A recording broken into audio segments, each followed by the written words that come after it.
दिव्य दरबार 7-8 तारीख को हुआ। 8 तारीख के शाम को मैंने कंप्लेंट दायर की पुलिस के पास में। 9 तारीख को प्रेस कॉन्फ्रेंस ली। इस प्रेस कॉन्फ्रेंस में ये सब जानकारी दी और इसी के साथ में बाबा को आह्वान दिया। उनको कहा कि आपके जो दावे हैं, सीधे सीधे आप कहते हो कि लोगों के नाम आप बता सकते हो, उनके पिताजी का नाम बता सकते हो, उनकी उम्र बता सकते हो और उनके टेलीफोन नंबर बता सकते हो और घर की चीज़ें बता सकते हो। तो सीधा सीधा ये आह्वान उनको दिया कि हम ये आह्वान नागपुर के पत्रकारों के सामने कंडक्ट करेंगे। एक पंच कमेटी जो तटस्थ होगी उनके सामने ये कंडक्ट किया जाएगा।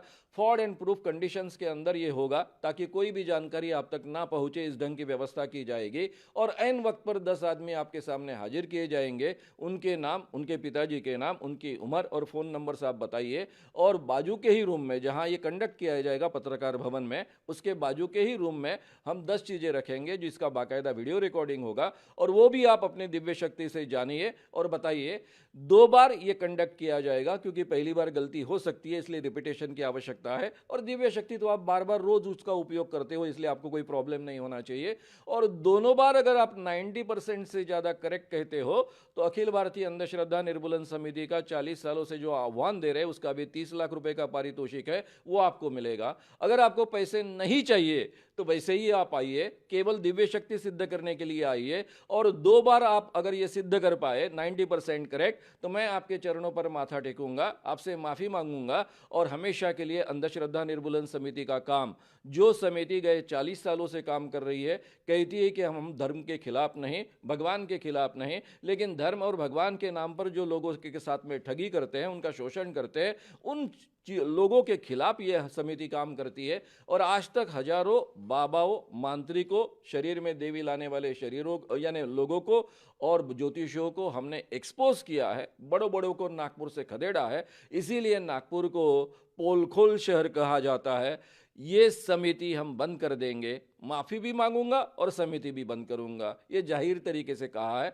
इसलिए अपने आप को वो शेर कहते हैं, उन्होंने आना चाहिए, नागपुर में आना चाहिए। हमारा कोई बंद कमरे का दरबार नहीं है, उनको सामना करना चाहिए। हमारा मुंह फट अपने कैमरे पर कोई भी चैलेंज कर सकता है। लाखों लोग आते हैं, लाखों लोग हमारे सामने दरबार बागेश्वर बालाजी के दरबार में बैठते हैं। वो आएँ, जो हमें प्रेरणा लगेगी वो हम लिखेंगे और जो कलमबद्ध करेंगे वो सत्य निकलेगा। हमें अपने इष्ट पर इतना भरोसा है, उनको आना चाहिए।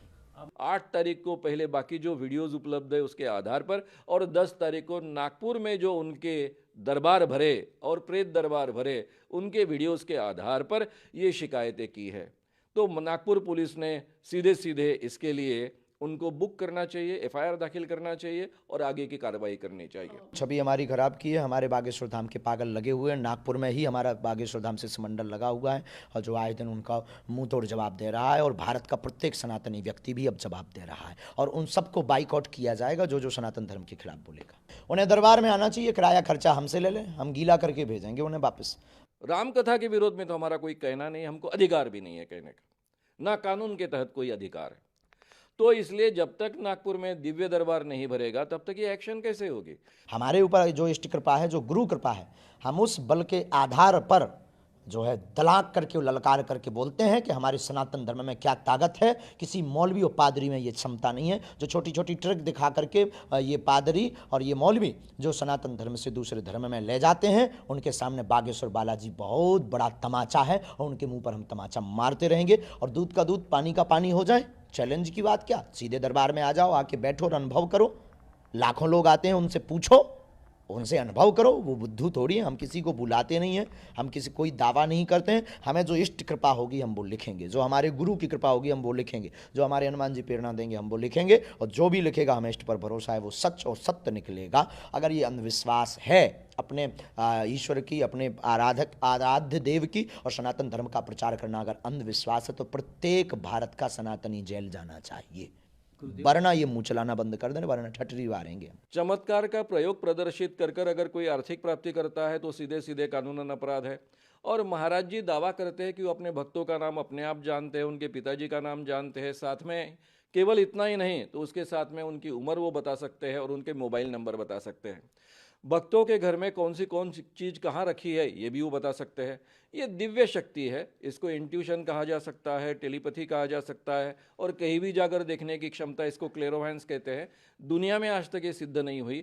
तो ये चमत्कार है, ये चमत्कार वो कर बताने का दावा करते हैं। उनके वीडियोज़ में सब जगह उपलब्ध है और प्रचार प्रसार कानून अपराध है।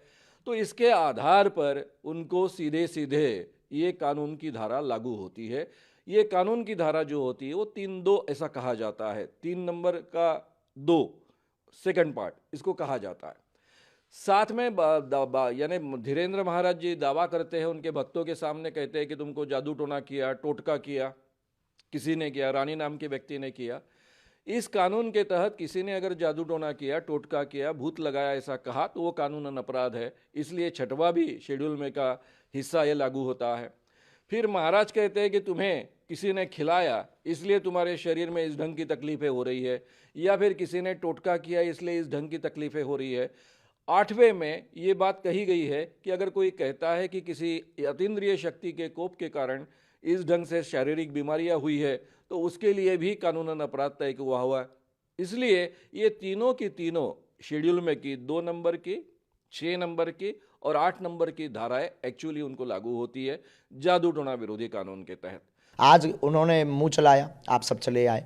तो हर बार साधु संतों, कभी पादरियों पर क्यों नहीं इन्होंने टारगेट किया, कभी मौलवियों पर क्यों नहीं टारगेट किया, इनके मज़ारों में क्यों नहीं गए? क्या इनका दादा परदादा चला गया था बहुत जल्दी?